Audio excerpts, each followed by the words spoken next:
श्री महाकालस्तुतिः। ब्रह्मोवाच नमोऽस्त्वनन्तरूपाय नीलकण्ठ नमोऽस्तु ते अविज्ञातस्वरूपाय कैवल्यायामृताय च नान्तं देवा विजानन्ति यस्य तस्मै नमो नमः। यं न वाचः प्रशंसन्ति नमस्तस्मै चिदात्मने योगिनो यं हृदः कोशे प्रणिधानेन निश्चलाः ज्योतिरूपं प्रपश्यन्ति तस्मै श्रीब्रह्मणे नमः। कालात् पराय कालाय स्वेच्छया पुरुषाय च गुणत्रयस्वरूपाय नमः प्रकृतिरूपिणे विष्णवे सत्त्वरूपाय रजोरूपाय वेधसे तमोरूपाय रुद्राय स्थितिसर्गान्तकारिणे नमो नमः स्वरूपाय पञ्चबुद्धीन्द्रियात्मने क्षित्यादिपञ्चरूपाय नमस्ते विषयात्मने नमो ब्रह्माण्डरूपाय तदन्तर्वर्तिने नमः। अर्वाचीन पराचीन विश्वरूपाय ते नमः। अचिन्त्य नित्यरूपाय सदसत्पतये नमः। नमस्ते भक्तकृपया स्वेच्छाविष्कृतविग्रह तव निःश्वसितं वेदास्तव वेदोऽखिलं जगत् विश्वभूतानि ते पादः शिरोद्यौः समवर्तत नाभ्या आसीदन्तरिक्षं लोमानि च वनस्पतिः चन्द्रमा मनसो जातश्चक्षोः सूर्यस्तव प्रभो त्वमेव सर्वं त्वयि देव सर्वं सर्वस्तुतिस्तव्य इह त्वमेव ईशत्वया वास्यमिदं हि सर्वं नमोऽस्तु भूयोऽपि नमो नमस्ते। ब्रह्मोवाच नमोऽस्त्वनन्तरूपाय नीलकण्ठ नमोऽस्तु ते अविज्ञातस्वरूपाय कैवल्यायामृताय च नान्तं देवा विजानन्ति यस्य तस्मै नमो नमः।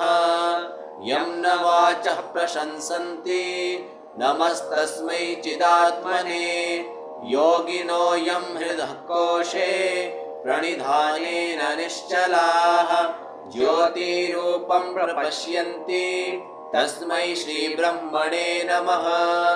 कालात् पराय कालाय स्वेच्छया पुरुषाय च गुणत्रयस्वरूपाय नमः प्रकृतिरूपिणे विष्णवे सत्त्वरूपाय रजोरूपाय वेधसे तमोरूपाय रुद्राय स्थितिसर्गान्तकारिणे नमो नमः स्वरूपाय पञ्चबुद्धीन्द्रियात्मने क्षित्यादिपञ्चरूपाय नमस्ते विषयात्मने नमो ब्रह्माण्डरूपाय तदन्तर्वर्तिने नमः।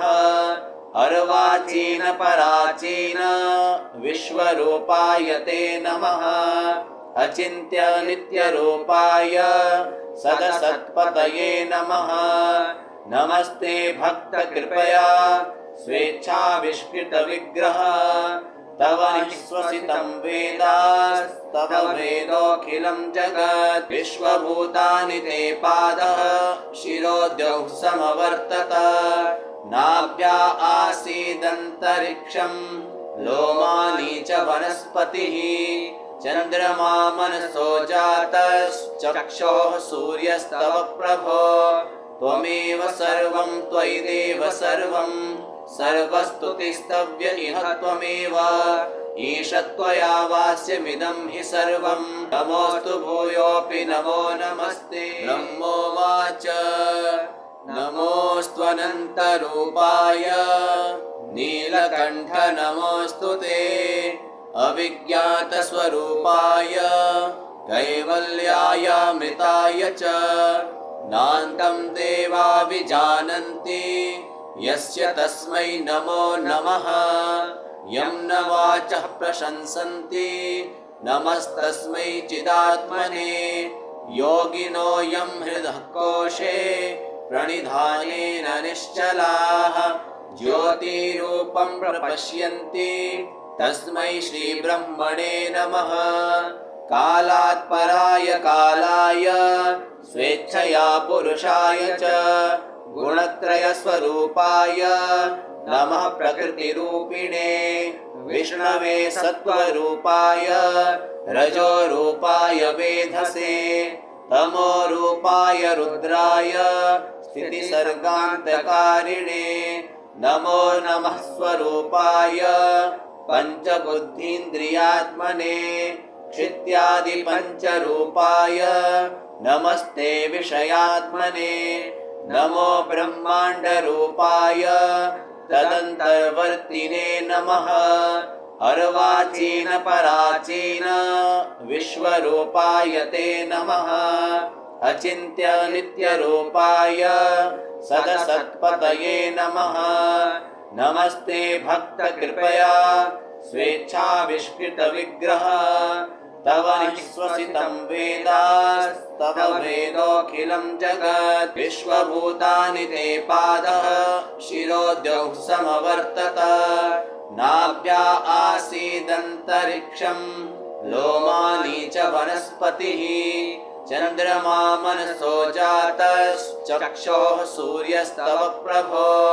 त्वमेव सर्वं त्वयि देव सर्वं सर्वस्तुतिस्तव्य इह त्वमेव।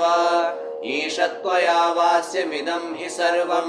नमोऽस्तु भूयोऽपि नमो नमस्ते। ब्रह्मोवाच नमोऽस्त्वनन्तरूपाय नीलकण्ठ नमोऽस्तु ते। अविज्ञातस्वरूपाय कैवल्यायामृताय च। नान्तं देवा विजानन्ति यस्य तस्मै नमो नमः। यं न वाचः प्रशंसन्ति नमस्तस्मै चिदात्मने। योगिनो यं हृदः कोशे प्रणिधानेन निश्चलाः। ज्योतिरूपं प्रपश्यन्ति तस्मै श्रीब्रह्मणे नमः। कालात् पराय कालाय स्वेच्छया पुरुषाय च गुणत्रयस्वरूपाय नमः प्रकृतिरूपिणे। विष्णवे सत्त्वरूपाय रजोरूपाय वेधसे तमोरूपाय रुद्राय स्थितिसर्गान्तकारिणे। नमो नमः स्वरूपाय पञ्चबुद्धीन्द्रियात्मने। क्षित्यादिपञ्चरूपाय नमस्ते विषयात्मने। नमो ब्रह्माण्डरूपाय तदन्तर्वर्तिने नमः। अर्वाचीन पराचीन विश्वरूपाय ते नमः। अचिन्त्य नित्यरूपाय सदसत्पतये नमः। नमस्ते भक्तकृपया स्वेच्छाविष्कृतविग्रह। तव निःश्वसितं वेदास्तव वेदोऽखिलं जगत्। विश्वभूतानि ते पादः शिरोद्यौः समवर्तत। नाभ्या आसीदन्तरिक्षं लोमानि च वनस्पतिः। चन्द्रमा मनसो जातश्चक्षोः सूर्यस्तव प्रभो।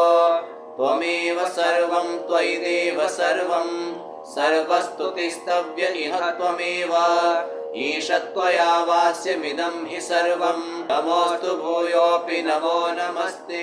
ब्रह्मोवाच नमोऽस्त्वनन्तरूपाय नीलकण्ठ नमोऽस्तु ते। अविज्ञातस्वरूपाय कैवल्यायामृताय च। नान्तं देवा विजानन्ति यस्य तस्मै नमो नमः।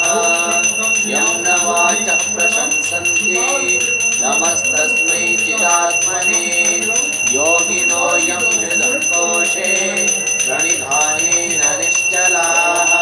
ज्योतिरूपं प्रपश्यन्ति तस्मै श्रीब्रह्मणे नमः।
वृक्षं लोमानि च वनस्पतिः चन्द्रमा